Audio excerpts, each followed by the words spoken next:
Kaixo denoi hementxeko de beste behin belea artibain eta mutrikun aste osoan gertatu diren albiste nabarmenak errepasatzeko gaur martxoaren 8 da eta hasi egingo gara.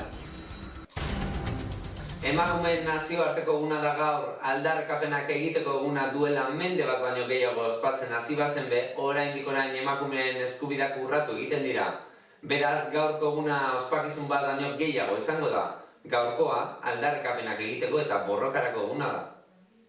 Lea Artibain, Mutrikun eta Busturialdean martxoaren 8 harira aldarrikapen kutsua daukaten jarduerak antolatu dituzte udalek, elkartek, kulturretxeek.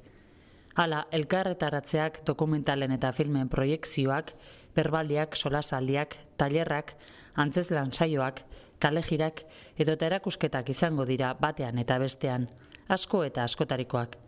Asko dira, alaber, emakumeen nazioarteko eguna Andren Bazkari, afari edo meriendaren bategaz gogoratuko duten herriak. Ereño Kortezubi, Mendata, Ea Berriatua eta Ziortza Bolibar kasurako. Ondarroan ostera, Etxelila inauguratu zuten atzo. Emakumei zuzendutako gune barria. Beste behin be, kolore moreak bazter guztiak hartuko ditu Lea Artibain eta Mutrikun. Kupoa beteta amaitu da berdelaren kanpaina. Otsailaren 26an hasi zen kanpaina eta martxoaren 29 arte egon behar zen zabali. Arrantzaleek aurtengo kanpaina iazkoa baino luzeagoa izango zela espero bazuten be, kupoa bete eta gero bertan bera geratu da. Hori bai, euren esanetan, itsasoa berdelez gainezka dago. Kanpaina hasi orduko bukatu da, eta arrantzaleen esanetan gutxi da. Iazkoa txarra izan zen, eta aurtengoak errekorra hautsi du laburtasunari begira. 1000 arrantzalek baino gehiagok dihardute 120 arrantzontzitan Gipuzkoan eta Bizkaian. Aurten, berdela arrantzatzeko zuten baimena agortu da jadanik, 8.000 tonako mugara iritsita. Espainiako nekazaritza eta ingurumen ministerioak ez du muga gehiago zabaldu, 2010an gehiegizko harrapatzeak egiteagatik isuna ordaintzen ari baitira arrantzaleak aurtengo kuota murritzarekin. Arrantzaleak kopetilun daude daukaten egoerarekin. Bien bitartean, itsasoa berdelez gainezka dago. Aitzol Etxaburu preso politikoak Ondarrako lagunen eta zenideen babesa jaso du asteon. Epaiketara joandako lagunek azaldu dutenez, aurreko saio eta modura, presoen defentsa abokatuak eskatutako baldintzak bete bari jarraitzen dute. 20 herritar egon ziren astelehenean Parisen, preso ondarrotarraren epaiketaren nondik norakoak jarraitzen. Haien esanetan, auzipetuen egoerak txarra izaten jarraitzen du. Baldintza bakarra bete zen orain dela asteburu bi gertatu legez.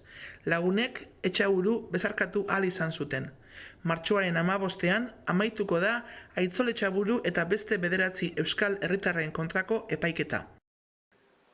Mutrikuko imaztarren etxe inguruko azterketa egiteko lanak amaitu dituzte. Helburua zera izan da lurrak bera zergatik egin zuen jakitea eta aurrera begira zeintzuk lan egin behar diren.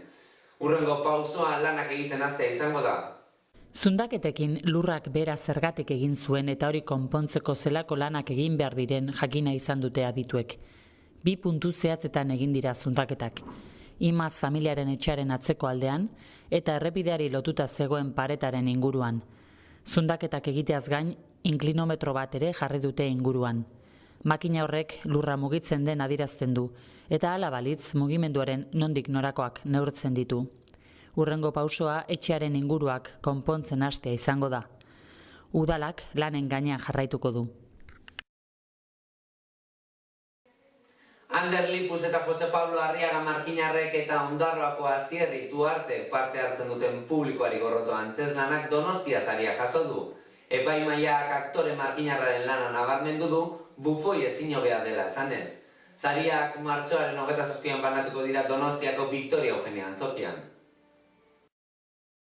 Huts Teatro Konpainiaren publikoari gorroto antzezlanak irabazi du Donostiako udaleko euskara zerbitzuak eta Donostiako kulturak antolaturiko 13. Donostia antzerki saria. Antzerkiko eszenografian Jose Pablo Arriaga Markinarrak parte hartu du. Eta obrako musikaren egilea Azierri Tuarte ondarrutarra da. Antzezlanaren testua 1985ean Xabier Mendiguren Elizegik idatzi zuen. epaimaiak antzeslana hitz bakarragaz definitu du, provokatzailea. Sariketa martxoaren 27an egingo da arratsaldeko 8etan Donostiako Victoria Eugenia antzokian. Asteburura begira jarrita asteon korrikari laguntzeko kontzertu berezia antolatu duten Mutriku kolektiboak eta Mutrikuko gazte asanbladak. Kontzertua Domekan egingo da eta Ameriketako Estatu Batuetako bi talde ospetsu izango dira protagonista. Mutrikuko gaztetxeko agertokiak kutsu berezia eukiko du asteon. Izan ere, korrika kulturalaren barruan, Ameriketako Estatu Batuetako Washi eta Wardroom taldeek kontzertua eskiniko dute Domekan 7:30 iluntzean. Ekimena, Mutriku kolektiboak eta Mutrikuko gazte asanbladak antolatuta dago. Antolatzaileek jakitera eman dutenez, 2 euroko sarrera ordaindu beharko dute ikus-entzuleek. Eta biltzen den diru hori korrikarentzat izango dela aurreratu dute. Gaurko sausi izan da dana eta albistegiagaz amaitzeko joan den astean Goze taldeak Ondarrako kafe antzokian eskaini zuen emanaldiaren zatitxo bat eskainiko dizuegu. Ondoren betiko modura zorion agurra egingo diogu tartea. Gure aldetik gogoratu, datorren barikoan barrero bezuekin egongo gara. Bien bitartean informazio gehiago aurkituko duzue hitzaren papereko edizioan eta webgunean be informazio argazki galeriak eta bideak eskuragai dituzue. Beste barik, asteburu on eduki.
Zorionak, zure urte betetzean zorionak, da urte askotarako zorionak, belarritik tiratzean zorionak, da musuak zuretzako.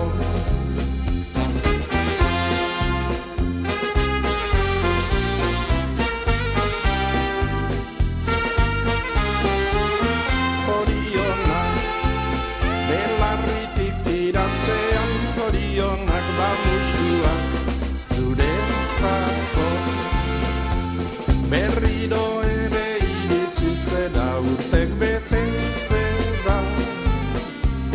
Aita mata senideak zoriontsu zera. Pozak txoratzen atorni ere gaur zure etxera. Maitasun loreak zuretzako ekartzera.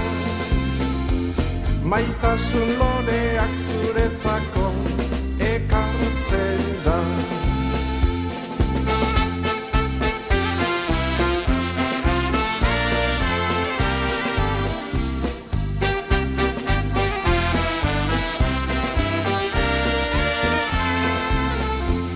Pozak txoratzen atorni ere gaur zure etxera.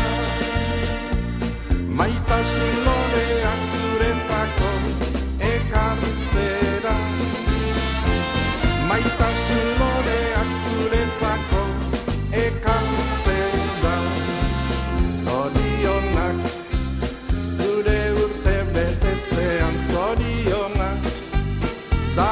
urte askotarako zorionak.